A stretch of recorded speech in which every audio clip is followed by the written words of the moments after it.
संजय जी, आप जेपी नड्डा के बयान को कैसे देखते हैं? मैंने बताया ना, कुल 23 पार्टियां मुझे अपनी रिसर्च में दिखाई दी, मोटे तौर पर क्षेत्रीय बड़ी पार्टियां बड़े राज्यों से, जो रीजनल स्लैश परिवारवादी कही जा सकती हैं। इनमें से बहुत सारी तो एनडीए में भी हैं। फिर ये जेपी नड्डा क्यों कह रहे हैं?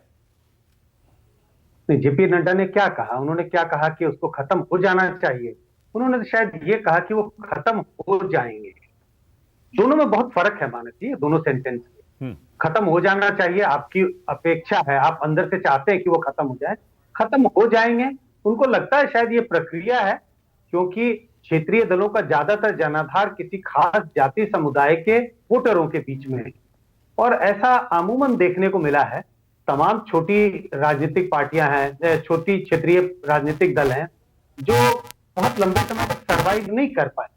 अगर आप राजनीति में किसी एक खास समुदाय, किसी खास वर्ग के हितों का ही ध्यान रखेंगे, उन्हीं की तारीफदारी करेंगे, तो काउंटर पोलराइजेशन, काउंटर मोबिलाइजेशन जिसका हम जिक्र करते हैं, वो भी होता है।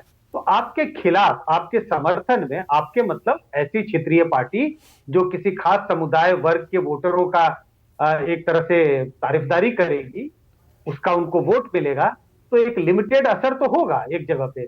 लेकिन जो दूसरी जाति समुदाय धर्म के वोटर हैं, वो आपके खिलाफ खड़े होंगे।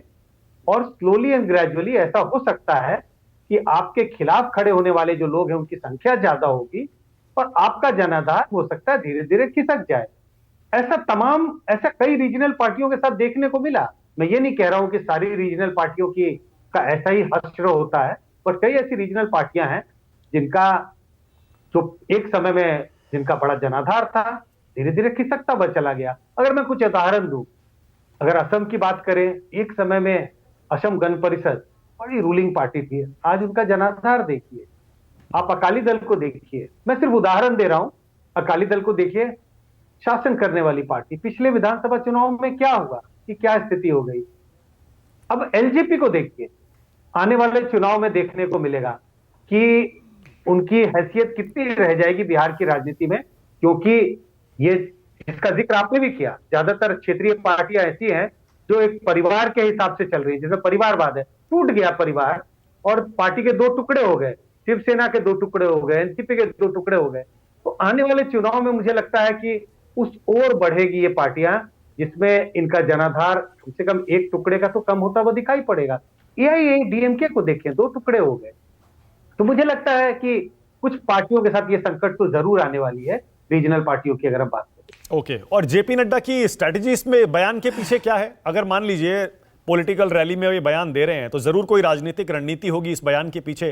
क्या जातीय जनगणना का जो हथियार विपक्ष ने उठाया है बिहार में कास्ट सेंसस के बाद, उसका जवाब देने की कोशिश है?